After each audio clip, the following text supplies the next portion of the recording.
ओम शांति।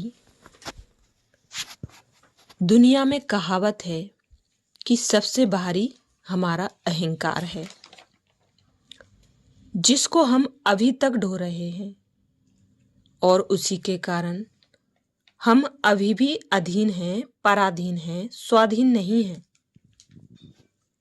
तो स्वाधीनता को समझने के लिए सबसे पहले अपने अहंकार के अनुभवों को छोड़ना होगा और हमें उस मुकाम को समझना होगा जहां हमें सुख मिले, पावर मिले, शक्ति मिले।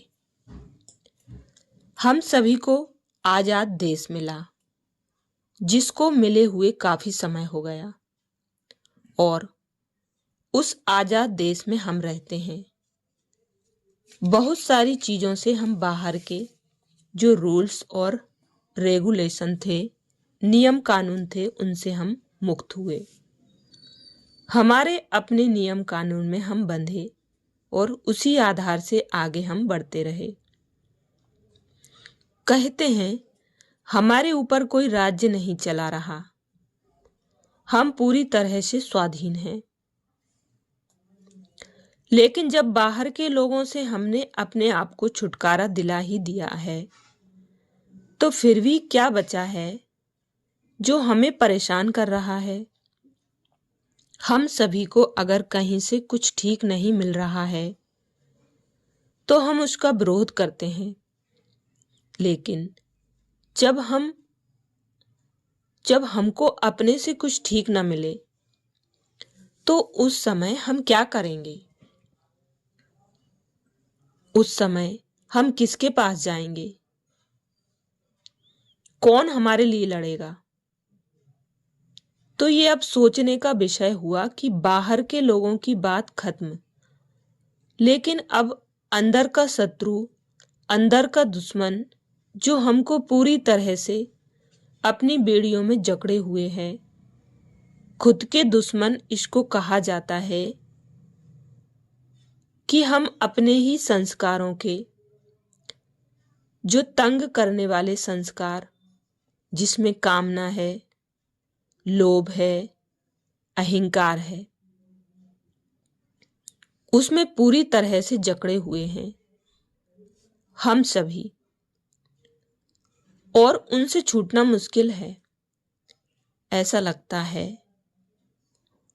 कारण एक है कि जब कभी हम बैठ के अपने बारे में सोचते हैं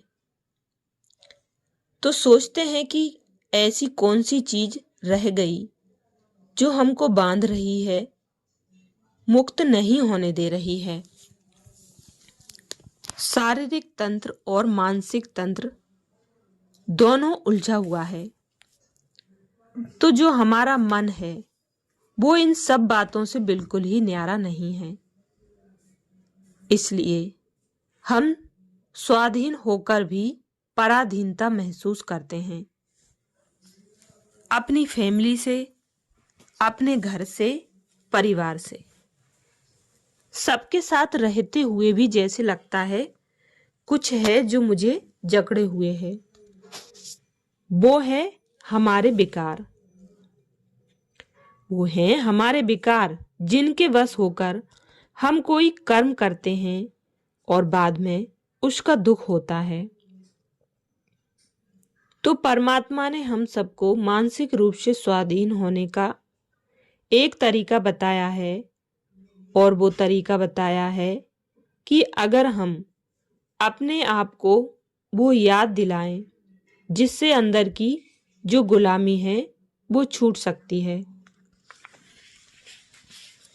उसे कहते हैं स्व को सम्मान देना, अर्थात स्वयं को सम्मान देना या स्वयं को मान देना। स्व को हमेशा अलर्ट रखना,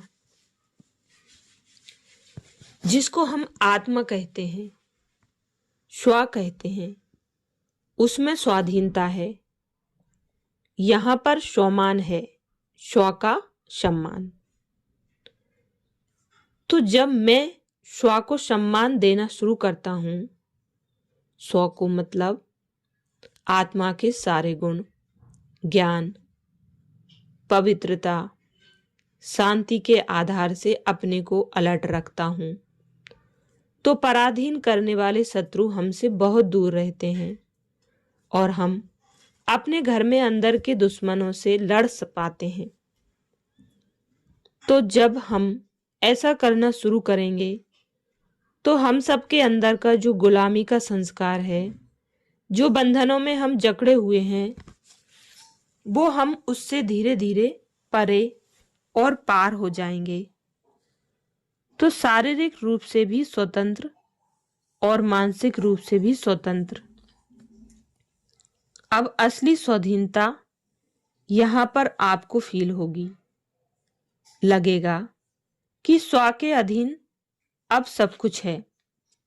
आत्मा ने सबको अधीन कर लिया, सारे विकारों पर विजय प्राप्त कर ली।